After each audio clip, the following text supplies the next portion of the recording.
जय हिंद मेरे प्यारे साथियों, मैं पंकज कुमार यादव आप सभी को आइडियल क्लासेस में स्वागत करता हूं। आइए पिछले क्लास में हम न्यूमेरिकल एक क्वेश्चन देखे थे और अब न्यूमेरिकल को थोड़ा सा आगे बढ़ाएंगे। हम थोड़ा सा धीरे धीरे उसका लेवल बढ़ाएंगे और उसके बाद न्यूमेरिकल और देखेंगे। ठीक है, आइए एक न्यूमेरिकल और देखते हैं बाबू यहीं लेंस पे। ठीक, तो पिछले क्लास का थोड़ा सा रिवीजन हम बता देते हैं आपको कि लेंस सूत्र हम पढ़ाए थे आपको। लेंस सूत्र क्या होता है भाई मेरे, 1/v प्लस माइनस 1/u बराबर 1/f, यही होता है भाई मेरे लेंस सूत्र। ठीक, यहाँ v क्या होता है भाई, प्रतिबिंब दूरी होता है। v क्या होता है, प्रतिबिंब दूरी होता है। और u क्या होता है, u हमारा वस्तु दूरी होता है, वस्तु दूरी होता है। और f क्या होता है आपका, फोकस दूरी होता है, फोकस दूरी। f क्या है, फोकस दूरी है। ठीक, ये चीजें पिछले क्लास में आपको बता दी गई है। ठीक, और इस पे एक न्यूमेरिकल भी हो चुका है। ठीक, और फिर अब देखिए, अब नेक्स्ट न्यूमेरिकल देखते हैं हम। देखिए 10 सेंटीमीटर फोकस दूरी वाले, थोड़ा सा मार्कर समस्या है, इंक डाल लें। 1 मिनट रुक जाइए भाई मेरे।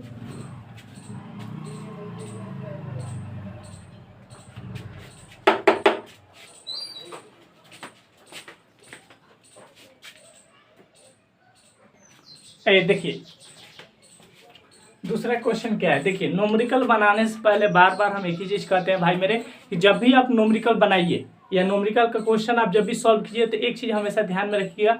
सबसे पहला चीज बाबू क्या दिया है और क्या हमें निकालना है, ये चीजें आप ध्यान में रखिएगा। उसके बाद इस पे कौन सा फॉर्मूला हम लगाएं, इसका फॉर्मूला लगाएं ताकि ये निकल सके। ठीक, देखिए सबसे पहला काम बाबू पढ़ेंगे कि क्या दिया है, जो दिया है वो लिखेंगे। सबसे पहला काम भाई मेरे पहले देखेंगे दिया क्या है, तो 10 सेंटीमीटर फोकस दूरी। तो बाबू सबसे पहला चीज हमको क्या मिला, फोकस दूरी। क्या 10 सेंटीमीटर फोकस दूरी, यानी बाबू एफ का मान 10 सेंटीमीटर हमको मिल गया। क्लियर। एक उत्तल लेंस के सामने 15 सेंटीमीटर की दूरी पर एक वस्तु रखी गई है। यानी वस्तु दूरी है बाबू। तो वस्तु दूरी को किससे सूचित करते हैं, u से। वस्तु दूरी को u से सूचित करते हैं जिसका मान 15 सेंटीमीटर है। ठीक, तो प्रतिबिंब का स्थान ज्ञात करें और प्रकृति ज्ञात करें। तो प्रतिबिंब का स्थान यानी प्रतिबिंब दूरी यानी v निकालना है। ठीक, ये चीजें हैं। अब देखिए इतना लिखने के बाद, इतना करने के बाद अब हम देखेंगे कि दर्पण लेंस कौन सा है। ठीक, लेंस पढ़ा है तो अब देखेंगे कि लेंस आखिर में है कौन सा लेंस। ठीक, तो देखिए, तो अब देखेंगे उत्तल लेंस। कौन सा लेंस है, उत्तल लेंस। तो एक चीज आपको बता दें भाई मेरे, पिछले क्लास में बता भी दिए, उत्तल लेंस के u हमेशा माइनस होता है, v प्लस होता है और f प्लस होता है। उत्तल लेंस में v एक बार माइनस होता है, कब, जब प्रतिबिंब उत्तल लेंस आभासी बने तब। ठीक, तो देखिए उत्तल लेंस है, u का मान माइनस, f का मान प्लस रहने देंगे, u का मान माइनस कर देंगे, बाकी भी निकालेंगे। ठीक, देखिए आइए बनाइए। अब लेंस सूत्र क्या होता है, लेंस सूत्र 1/v minus 1/u equal to क्या होता है, 1/f। ये बाबू आपका लेंस सूत्र होता है। ठीक, तो देखिए लेंस सूत्र में 1 तो 1, बट्टा तो बट्टा, v का मान निकालना है। ठीक, माइनस तो माइनस, 1 तो 1, u का मान माइनस 15।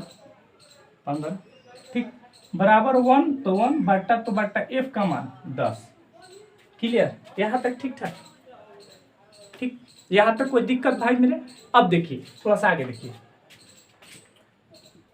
1/v माइनस माइनस क्या होता है। तो देखिए एक चीज आपको पता है, जब भी माइनस सेम चीज से गुणा होता है, सेम साइन से गुणा होता है तो प्लस होता है, बाकी अपोजिट साइड से गुणा होता है तो माइनस होता है। देखिए कैसे, प्लस में प्लस से गुणा करेंगे तो प्लस होगा, माइनस में माइनस से यानी सेम से गुणा करेंगे तो प्लस, सेम से गुणा किए तो प्लस, और अपोजिट से गुणा कीजिएगा तो होता है बाबू आपका माइनस।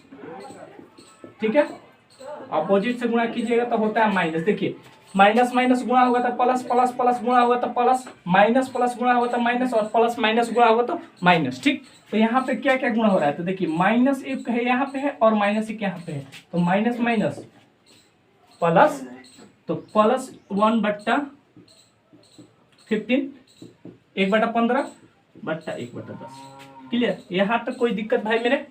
उम्मीद है कोई दिक्कत नहीं होगा, आगे बढ़ा जाए। ठीक है, देखिए 1/v। अब देखिए बराबर के, देखिए बराबर के इस साइड से उस साइड, यानी बराबर के ऑपोजिट से, यानी इधर से उधर जाइएगा तो चिन्ह उल्टा हो जाता है, यानी अपोजिट हो जाता है। यानी इधर प्लस में 15 है ना, तो बराबर को उस साइड ले जाइएगा तो माइनस में हो जाता है। देखिए 1/10 का 10 रहने देंगे, इनको यहाँ से उठाकर यहाँ रख रहे हैं, यहाँ ये इधर प्लस में है तो इधर हो जाएंगे क्या, माइनस में। कोई दिक्कत? अब देखिए 1/v को भी रहने देंगे और इसका एलसीएम 30 होगा। 10 और 15 का एलसीएम निकाल लीजिएगा। एलसीएम तो निकालने आता ही होगा, मैथ में पढ़े होंगे। ऐसे निकाल लीजिएगा 30 आएगा। ठीक, 30 आएगा। अब बट्टा का जोड़ आप घटाव आता ही होगा। 10 का पहाड़ा कितना बार पढ़ेंगे? 30 आएगा 3 बार। 10 × 30, तो जितना बार में आता है बट्टा के जोड़ में इतना से ऊपर गुणा कर दिया जाता है। तो 10 × 30, तो 1 में 3 से गुणा करेंगे तो 3, माइनस है तो माइनस, 15 दूना 30, 2 बार में तो 2 में 1 से गुणा करेंगे। ठीक, ये चीजें आपको समझ में आ गई। ये बट्टा का घटाव है। यहाँ तक ठीक था? अब देखिए आगे बढ़िएगा तो 1/v, देखिए 1/v तो भी, देखिए यहाँ से 3 में से 2 जाएगा 1 और बट्टा 30। अब इसको इधर और इसको इधर गुणा करिए तो v बराबर 30 सेंटीमीटर। ये आपका आंसर आ जाएगा। ठीक है, और v का मान प्लस आ रहा है। v का मान प्लस क्या इंडिकेट कर रहा है भाई मेरे? v का मान प्लस, लेंस में v का मान यदि प्लस आए, ठीक, तो हम कह सकते हैं प्रतिबिंब की प्रकृति कैसी है? तो प्रतिबिंब वास्तविक एवं उल्टा है। क्योंकि देखिए अब ये आप कैसे कह सकते हैं कि v का मान प्लस, ये इंडिकेट करता है कि प्रतिबिंब वास्तविक है। देखिए कैसे, आपको हम चिन्ह परपटी, यानी चिन्ह परपटी जब समझाए थे तो उसमें आपको बताए थे, देखिए कि इधर जो भी प्रतिबिंब बनेगा इस साइड लेंस में, लेंस से इस साइड जितना भी प्रतिबिंब बनेगा तो इधर प्लस होता है। जितना भी प्रतिबिंब बनेगा सभी वास्तविक प्रतिबिंब बनेंगे। तो यानी प्लस v का मान जब भी प्लस में आएगा तो प्रतिबिंब आपको इस साइड बनेगा तो ये वास्तविक बनेगा। और वास्तविक प्रतिबिंब वस्तु के अपेक्षा हमेशा उल्टा होता है। और v का मान जब भी इधर आएगा तो इधर बाबू माइनस होता है, तो v का मान माइनस आएगा तो कह देंगे कि प्रतिबिंब आभासी तथा सीधा बनना है, क्योंकि आभासी प्रतिबिंब वस्तु के अपेक्षा हमेशा सीधा बनता है। देखिए तो एक नोट यहाँ पे लिख लीजिएगा, जो आप नहीं लिखे होंगे तो लिख लीजिएगा। यदि v का मान माइनस आए, लेंस में, लेंस की बात कर रहे हैं भाई मेरे, v का मान यदि माइनस आए तो प्रतिबिंब कैसा बनेगा? आभासी एवं सीधा। यदि v का मान प्लस में आए तो प्रतिबिंब कैसा बनेगा? वास्तविक एवं उल्टा। ये सारी चीजें हैं भाई। देखिए तो v का मान यहाँ पे प्लस 30 आया तो कह सकते हैं कि v का मान पॉजिटिव है। इसका अर्थ यह है कि प्रतिबिंब वास्तविक तथा उल्टा बन रहा है। तो क्या कहेंगे? प्रतिबिंब वास्तविक तथा उल्टा, क्योंकि वास्तविक प्रतिबिंब वस्तु की अपेक्षा हमेशा उल्टा बनता है और आभासी प्रतिबिंब वस्तु की अपेक्षा हमेशा सीधा बनता है। नोट कर लीजिए।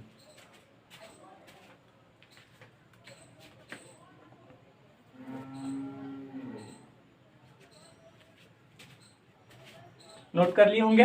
देखिए अगला क्वेश्चन की ओर चलते हैं। मिटा दें? स्क्रीनशॉट लेना होगा तो ले लीजिए। ठीक, मिटा है।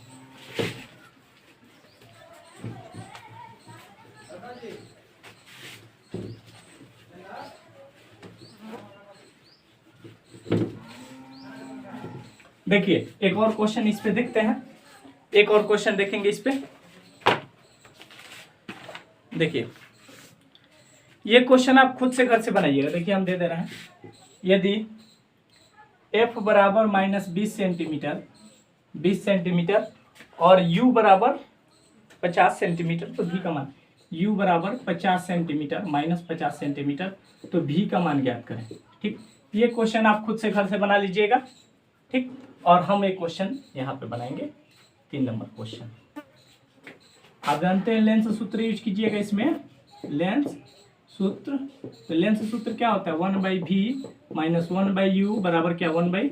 एफ, ये लेंस सूत्र होता है। लेंस सूत्र और दर्पण सूत्र में कंफ्यूज मत होइएगा, बस इतना ही का अंतर होता है भाई मेरे कि यहाँ माइनस है तो वहाँ प्लस हो जाता है, बाकी सब सेम रहता है। ठीक,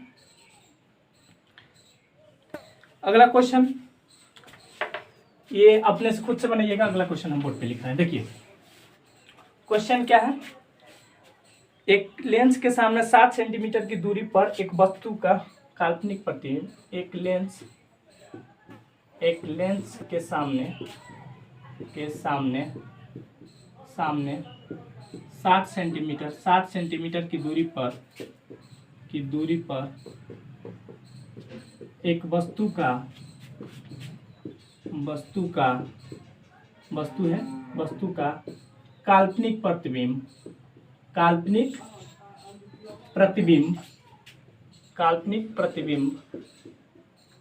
काल्पनिक प्रतिबिंब 60 सेंटीमीटर की दूरी पर एक वस्तु का काल्पनिक प्रतिबिंब 20 सेंटीमीटर की दूरी पर प्राप्त होता है। 20 सेंटीमीटर की दूरी पर प्राप्त होता है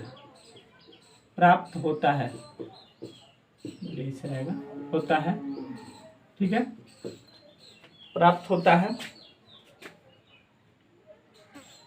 तो लेंस की फोकस दूरी ज्ञात करें। तो लेंस की फोकस दूरी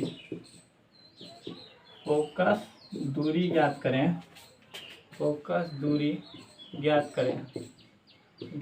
करें और बताएं कि लेंस कौन सा है।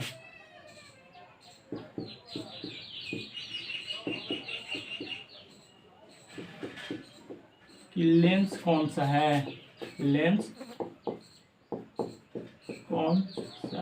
देखिए थोड़ा सा राइटिंग मैनेज कीजिएगा, इसे आपको पढ़ने में तो हमको लग रहा है समस्या नहीं होगा। देखिए राइटिंग थोड़ा सा मैनेज कीजिएगा। देखिए क्वेश्चन क्या है कि एक लेंस के सामने 60 सेंटीमीटर की दूरी पर एक वस्तु का काल्पनिक प्रतिबिंब 20 सेंटीमीटर की दूरी पर प्राप्त होता है। तो लेंस की फोकस दूरी ज्ञात करें और बताएं कि लेंस कौन सा है। देखिए इससे पिछले क्वेश्चन में, यानी जो क्वेश्चन हम इसके पीछे किए हैं उसमें क्या था, उसमें ऐसे दे रखा था कि अवतल लेंस है, उत्तल लेंस, ये सारी चीजें दे रखी थी और हम माइनस प्लस का डिसाइड लेंस देखकर कर ले रहे थे। लेकिन इसमें ये समस्या है कि इसमें बताया ही नहीं है कि लेंस कौन सा है।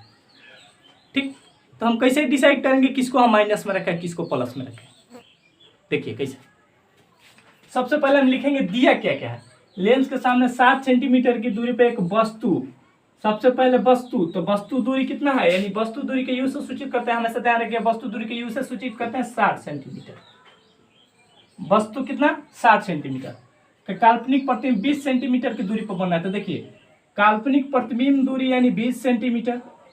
ठीक, तो लेंस की फोकस दूरी ज्ञात करें यानी एफ निकालिए।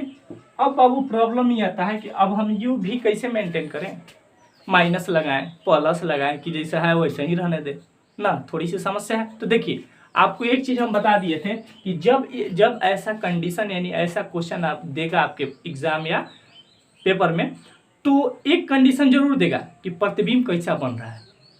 ठीक, और उससे हम देखिए आपको अभी इससे पिछले क्वेश्चन में हम बताए थे कि बाबू भी का मान यदि प्लस रहे तो प्रतिबिंब वास्तविक बनेगा और वास्तविक प्रतिबिंब वस्तु की अपेक्षा उल्टा बनता है। और भी का मान यदि माइनस है तो प्रतिबिंब कैसा बनेगा, आभासी या काल्पनिक बनेगा, काल्पनिक प्रतिबिंब वस्तु की अपेक्षा सीधा बनता है। तो अब देखिए एक चीज, हमको ये चीजें नहीं दिया है कि बाबू लेंस कौन सा है, लेकिन इतना तो दे दिया है कि प्रतिबिंब काल्पनिक बन रहा है। देखिए काल्पनिक प्रतिबिंब प्राप्त होता है, तो जाहिर सी बात है जब काल्पनिक प्रतिबिंब प्राप्त होता है तो काल्पनिक प्रतिबिंब के लिए भी का मान माइनस होगा, तब ना काल्पनिक बनेगा। इससे पिछले क्वेश्चन में भी का मान हम देख कर बता रहे थे कि प्रतिबिंब काल्पनिक है, वो वास्तविक है, सीधा है कि उल्टा है, तो यहाँ पे वो चीजें दे दिया है। ठीक, तो देखिए काल्पनिक प्रतिबिंब बना है तो काल्पनिक प्रतिबिंब बनेगा तो भी का मान हमेशा माइनस लेंगे, तो भी बराबर माइनस। अब बात करें यू को कैसे डिसाइड करेंगे। तो इत्मीनान से रहिए, आपको बताया है लेंस अवतल हो या उत्तल हो, मतलब लेंस दो ये प्रकार के नो, तो एक या अवतल होगा या उत्तल होगा। तो बाबू अवतलो होगा तो यू का मान माइनस, अवतल होगा तो भी का मान माइनस। यानी चाहे अवतल हो लेंस या उत्तल हो, यू दोनों में निगेटिव होता है यानी माइनस होता है यानी ऋणात्मक होता है। ठीक, दोनों का मान। तो बाबू दो लेंस में से कोई एक होगा, या तो अवतल होगा नहीं तो उत्तल होगा। तो कोई होगा, यू का मान तो माइनस होगा, तो इसीलिए इसको माइनस रखते हैं। इतनी चीजें आपको समझ में आ गई, इतनी चीजें आपको समझ में आ गई, उम्मीद करते हैं समझ लिए होंगे। चलिए देखिए बाबू, अगर यहाँ पे थोड़ा सा समस्या हो कि यू कहाँ से माइनस ले रहे हैं, ठीक, तो भाई मेरे जो चिन्ह परिपट्टी हम पढ़ाए हैं, इससे पिछला वीडियो यानी 2 वीडियो यानी परसों की क्लास आप देख लीजिएगा, तो आपको इसमें समस्या नहीं हो। ठीक है, विश्वास के साथ कह रहे हैं बाबू। यदि यहाँ पे समझने में कोई समस्या हो तो जो हमारा पिछला वीडियो यानी पिछला क्लास है उसको आप देखिएगा। यदि हमारे चैनल पे आप रेगुलर हैं, ठीक है, तो आपको तो कोई दिक्कत ही नहीं होगा। यदि पढ़ते होंगे तो बाबू जब भी हमारा वीडियो देखिए तो कॉपी पेन लेकर बैठिए और उम्मीद उसको नोट करते रहिए, ताकि हर चीज़ आपके ध्यान में रहे और कॉपी में रहेगा तो आप रिवीजन कर सकें। ठीक, ऐसे तो ये नेट पे अवेलेबल रहेगा, बट वैसे देखने से कोई फ़ायदा ज़्यादा नहीं होता है। ऐसे देख रहे हैं चल रहा है, वीडियो चल रहा है, वैसे कोई फ़ायदा नहीं होता है। देखिए ये चीज़ें क्लियर। अब लेंस सूत्र क्या होता है? लेंस सूत्र तो अब लिखने का जरूरत नहीं है, फिर भी लिख दे रहे हैं 1/v minus 1/u equal to क्या 1/f। यही है लेंस सूत्र के नाम से जानते हैं इसको। तो देखिए 1/v का मान, बोलिए v का मान -20, बुझा? 1/u, u देखिए u -60 equal to 1/f। 1/-20 minus यहाँ रहे, कोई फर्क पड़ने वाला नहीं है। ये देखिए ये माइनस माइनस गुणा होगा, अभी बताए थे माइनस माइनस गुणा होगा क्या होगा, प्लस होगा। ये 16 हो गया, इसके बाद 1/f। ठीक, तो देखिए ये 60 हो गया, 20 × 60 3 बार में, तो 3 से ऊपर गुणा करेंगे तो -30 प्लस 60 कम 60 यानी 1/f। ये हुआ आपका। तो देखिए अब देखिए जो माइनस में रहता है, यहाँ तक दिख रहा है कि जो माइनस में रहता है वो कर्ज के रूप में रहता है। ध्यान रखिएगा, जो माइनस में रहता है वो कर्ज के रूप में रहता है, और जो प्लस में रहता है वो हमारा धन के रूप में रहता है, इसीलिए उसको धनात्मक बोलते हैं। और ऋण मतलब होता ही कर्ज है, इसीलिए उसको ऋणात्मक बोलते हैं। तो मान कर चलिए -3 रुपया हमारे पास कर्जा है, यानी मान के चलिए उधार है, कर्जा है, और 1 रुपया है हमारे पास, और मांग दिया, तो कितना दे देंगे? 3 रुपया कहाँ से देंगे? 1 रुपया हल ही है, तो 1 रुपया देंगे उसको, तो बचेगा कितना कर्जा हमारा? कितना कर्जा बचेगा? -2 रुपया भी कर्जा बचेगा, यानी 2 रुपया कर्जा बचेगा। आप कर्जा है तो माइनस लगा देंगे। ठीक, या ऐसे नहीं तो ऐसे आप समझ सकते हैं कि जो बड़ा रहेगा उसके चिन्ह लिख देंगे, और प्लस माइनस रहेगा तो घटा देंगे। ठीक है, यहाँ 60 इक्वल टू 1/f। अब देखिए 30 दूना 60, तो देखिए 1/30 इक्वल टू क्या 1/f। अब तिरछा तिरछी गुणा कर लीजिए।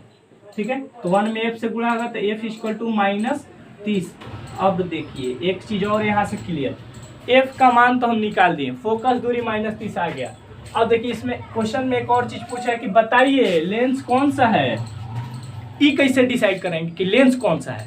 देखिए पिछले वीडियो यानी पिछले क्लास में हम आपको एक चीज और बताए थे कि भाई मेरे कि अवतल लेंस, जब भी अवतल लेंस रहेगा तो उसका फोकस दूरी हम क्या लेंगे?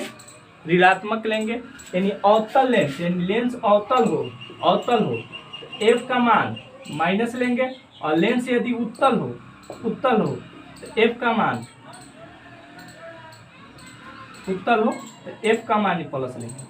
यानी जब भी f का मान प्लस आएगा तो कहेंगे लेंस उत्तल है, जब भी f का मान माइनस आएगा तो कहेंगे लेंस अवतल है। कहते हैं ना अवतल लेंस की फोकस दूरी ऋणात्मक होती है यानी माइनस में होती है, तथा उत्तल लेंस की फोकस दूरी धनात्मक होती है यानी प्लस में होती है। ठीक, तो बाबू f का ऋणात्मक चिन्ह क्या दर्शा रहा है? ये दर्शा रहा है कि लेंस कौन सा है? लेंस कौन सा है? अवतल है, अवतल है। लेंस कौन सा है? अवतल है। ठीक, इतना चीज क्लियर। स्क्रीनशॉट ले लीजिए, नोट करना चाहते हैं तो नोट कर सकते हैं। ठीक,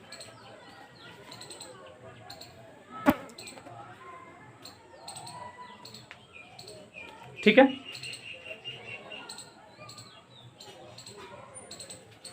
उम्मीद है नोट कर लिए होंगे आप।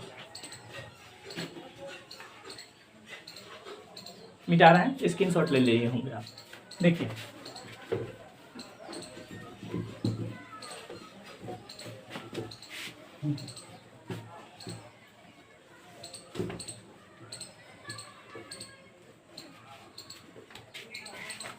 देखिए इसके बाद अगला टॉपिक बाबू आवर्धन है। आवर्धन, आवर्धन, आवर्धन जिसका मैग्निफिकेशन बोलते हैं इंग्लिश में। ठीक है, आप सीबीएसई बोर्ड के नहीं है। आवर्धन, ठीक। देखिए आवर्धन किसे कहते हैं? ठीक, आवर्धन किसे कहते हैं? ठीक, तो बाबू आवर्धन का डिफिनीशन कुछ इस प्रकार दिया जाता है। देखिए प्रतिबिंब जो बनता है, आपको बताए थे, लेंस हो, लेंस हो, लेंस हो या दर्पण। अभी तो उत्तल है, ये अवतल है, पता है आपको। तो देखिए इसमें कुछ प्रतिबिंब बनेगा, इसमें भी कुछ प्रतिबिंब बनेगा, बनेगा ना जी, बनेगा प्रतिबिंब। अब देखिए अलग अलग कंडीशन में इसमें प्रतिबिंब अलग अलग बनता है। यानी बाबू यहाँ पे यदि कोई वस्तु हम रख रहे हैं, यहाँ पे कोई वस्तु रख दिए, कोई नाम ले लीजिए, वस्तु रख दिए, कोई इंसान ही खड़ा है, तो बाबू इसका जो हाइट है, ठीक, और इस लेंस में इसका जो हाइट बनेगा, या तो अब ये डिपेंड करता है भाई मेरे, ये डिपेंड करता है कि हम लेंस के सामने वस्तु को कहाँ रखे हैं। ठीक, लेकिन कुछ ना कुछ बनेगा ना जी, यहाँ पे कुछ ना कुछ इसका प्रतिबिंब बनेगा, तो लेंस में भी कुछ ना कुछ इसका प्रतिबिंब बनेगा, बनेगा ना। अब देखिए अगर पास में रखेंगे तो छोटा बनेगा, दूर पर रखेंगे तो पास में रखेंगे तो बड़ा बनेगा, दूर दूर जैसे ले जाएंगे छोटा बनते जाएगा। तो कुछ ना कुछ मान के चलिए इसका 3 फुट हाइट है, मान चलिए 3 फीट हाइट है, तो इसमें भी कुछ ना कुछ इसका हाइट बनेगा, या छोटा बने या बड़ा बने, ये डिपेंड करता है कि हम इसके सामने रखे कहाँ है। ठीक, तो ऐसे कह सकते हैं आवर्धन की प्रतिबिंब की ऊंचाई, प्रतिबिंब की ऊंचाई यानी लेंस में जो भी प्रतिबिंब बन रहा है, चाहे ये लेंस अवतल हो या उत्तल हो, यानी लेंस में प्रतिबिंब बना है तो प्रतिबिंब की ऊंचाई, प्रतिबिंब की ऊंचाई तथा वस्तु, ये वस्तु रखे इसके सामने, वस्तु की ऊंचाई, ऊंचाई, प्रतिबिंब की ऊंचाई। तो कह सकते हैं बाबू कि प्रतिबिंब की ऊंचाई तथा वस्तु के ऊंचाई के अनुपात को, यानी इसमें जो प्रतिबिंब बन रहा है उसके बट्टा वस्तु जो रखी है वो लगा देंगे तो बाबू ये आवर्धन का मान हो जाता है। ठीक, कैसे कहिएगा? प्रतिबिंब की ऊंचाई तथा वस्तु के ऊंचाई के अनुपात को आवर्धन कहते हैं। इसे एम से सूचित किया जाता है। ठीक, एम बराबर भी बाई यू होता है, प्लस में होता है, और यही दर्पण में माइनस में होता है, इतना ही का अंतर है। चलिए आगे देखिए डिफिनीशन इसका। देखिए आवर्धन नोट कीजिएगा, प्रतिबिंब की ऊंचाई, प्रतिबिंब की ऊंचाई, की ऊंचाई, ऊंचाई तथा वस्तु की ऊंचाई, वस्तु की ऊंचाई, ऊंचाई के अनुपात को, अनुपात को, अनुपात को क्या कहते हैं? अनुपात को आवर्धन कहते हैं। प्रतिबिंब की ऊंचाई तथा वस्तु की ऊंचाई के अनुपात को क्या कहते हैं? आवर्धन कहते हैं। ठीक, आवर्धन कहते हैं बाबू। इसे एम से सूचित किया जाता है। इसे किससे? एम से, एम से सूचित किया जाता है, सूचित किया जाता है, इसे एम से सूचित किया जाता है। देखिए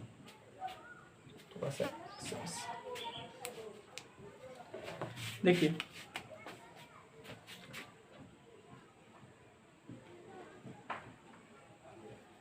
इसमें भी इंक नहीं है।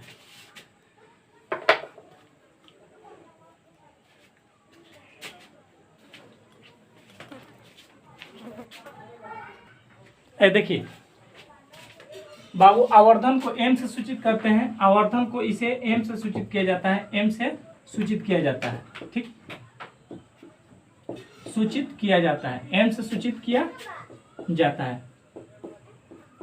आवर्धन को m से सूचित किया जाता है। ठीक, आवर्धन m बराबर, आवर्धन यानी m बराबर, देखिए आवर्धन, आवर्धन कहने का अर्थ क्या है, यानी m बराबर क्या होता है, प्रतिबिंब की ऊंचाई, यानी प्रतिबिंब की ऊंचाई, प्रतिबिंब, प्रतिबिंब की ऊंचाई, ऊंचाई बटा क्या, वस्तु की ऊंचाई, वस्तु की ऊंचाई, यही ना होता है। तो देखिए आवर्धन m बराबर प्रतिबिंब की ऊंचाई, तो मान के चलें प्रतिबिंब की ऊंचाई को h2 से सूचित करते हैं और वस्तु की ऊंचाई को h1 से सूचित करते हैं। यहाँ h1 h2 क्या है, h1 h2 बाबू प्रतिबिंब की ऊंचाई है और h1 वस्तु की ऊंचाई है। ठीक, तो आवर्धन यानी m बराबर प्रतिबिंब की ऊंचाई यानी h2 तथा वस्तु की ऊंचाई यानी h1, यानी लिख सकते हैं हम m बराबर, यानी आवर्धन m बराबर h2 बट्टा h1। यहाँ h2 बट्टा h1 में h2 क्या है बाबू, प्रतिबिंब की ऊंचाई है और h1 क्या है, वस्तु की ऊंचाई है। ठीक, अब देखिए आवर्धन बराबर एक और फॉर्मूला होता है, आवर्धन बराबर v/u होता है, प्लस में होता है। ध्यान दीजिएगा, यही दर्पण पढ़िएगा तो ये माइनस में होता है, यहाँ पे प्लस में होता है। ठीक, एक चीज और नोट कीजिएगा, आवर्धन m का मान, आवर्धन m का मान, m का प्लस मान, आवर्धन m का प्लस मान यह निर्देश करता है, यह सूचित करता है कि प्रतिबिंब जो बन रही है वो आभासी बन रही है, आभासी बन रही है और आभासी प्रतिबिंब वस्तु की अपेक्षा हमेशा सीधा बनता है। क्लियर, आवर्धन m का मान यह सूचित करता है कि बाबू प्रतिबिंब आभासी बन रही है, आभासी प्रतिबिंब वस्तु की अपेक्षा सीधा होता है। और आवर्धन m का माइनस मान, निगेटिव यानी ऋणात्मक मान, यह निर्देश करता है कि प्रतिबिंब बाबू वास्तविक बन रही है, वास्तविक बन रही है और वास्तविक प्रतिबिंब वस्तु की अपेक्षा उल्टा होता है। ठीक, आवर्धन m का प्लस मान यह सूचित करता है कि प्रतिबिंब आभासी एवं सीधा बन रही है, आवर्धन m का मान माइनस मान यह सूचित करता है प्रतिबिंब वास्तविक और उल्टा बन रही है। आवर्धन किसे कहते हैं, आवर्धन किसे कहते हैं, प्रतिबिंब की ऊंचाई तथा वस्तु की ऊंचाई के अनुपात को आवर्धन कहते हैं। ठीक है, या ऐसे कह सकते हैं किसी लेंस में प्रतिबिंब की ऊंचाई तथा वस्तु की ऊंचाई के अनुपात को आवर्धन कहते हैं। इसे m से सूचित किया जाता है, m बराबर होता है प्रतिबिंब की ऊंचाई यानी बट्टा वस्तु की ऊंचाई, यानी m बराबर h2 बट्टा h1। ठीक है, या h2 क्या है, प्रतिबिंब की ऊंचाई है, बट्टा h1 क्या है, वस्तु की ऊंचाई है। ठीक, और आवर्धन बराबर एक और फॉर्मूला होता है v प्लस में v/u, v क्या है, प्रतिबिंब दूरी है, u क्या है, वस्तु दूरी है। ठीक, क्लियर। आवर्धन m का प्लस मान क्या सूचित करता है, आवर्धन m का, यहाँ पे देखिए आवर्धन m का प्लस मान यह सूचित करता है कि प्रतिबिंब आभासी बने और आभासी प्रतिबिंब वस्तु की अपेक्षा सीधा बनता है। आवर्धन m का माइनस मान क्या सूचित करता है, आवर्धन m का माइनस मान यह सूचित करता है कि बाबू प्रतिबिंब वास्तविक बने और वास्तविक प्रतिबिंब वस्तु की अपेक्षा सीधा होता है। ठीक, अब देखिए, अब इसमें न्यूमेरिकल बाकी है तो न्यूमेरिकल बाद में करेंगे, थोड़ा सा और एक टॉपिक देख लेते हैं। ठीक, चलिए देखिए, स्क्रीनशॉट लीजिएगा तो लीजिए, हम हट जा रहे हैं, थोड़ा सा स्क्रीनशॉट ले लीजिए, लेना है तो। ठीक,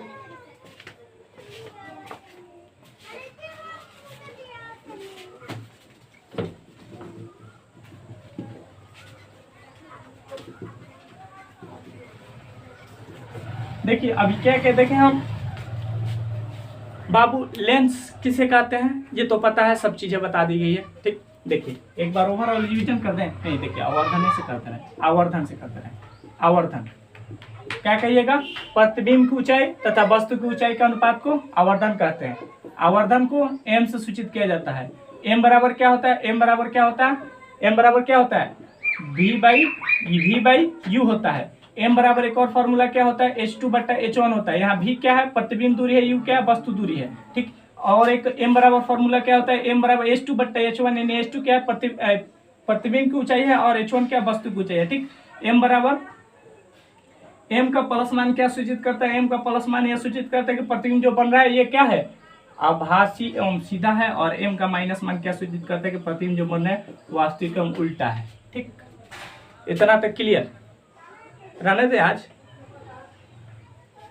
ठीक, कितना ध्यान में रखिएगा, आज के लिए इतना ही रहने देते हैं। ठीक, और कल फिर अगले टॉपिक के साथ मिलेंगे और इस पे एक आध न्यूमेरिकल देखेंगे, उसके बाद अगले टॉपिक पे मिलेंगे। ठीक, तब तक के लिए उम्मीद करते हैं आप पिछले वीडियो को रिपीट कर लीजिएगा। ठीक, संडे को ऐसे वीडियो हम लोग का नहीं आता है, सोमवार को वीडियो मिलेगा आपको, तो आप रिवीजन करते रहिएगा। ठीक, तब तक के लिए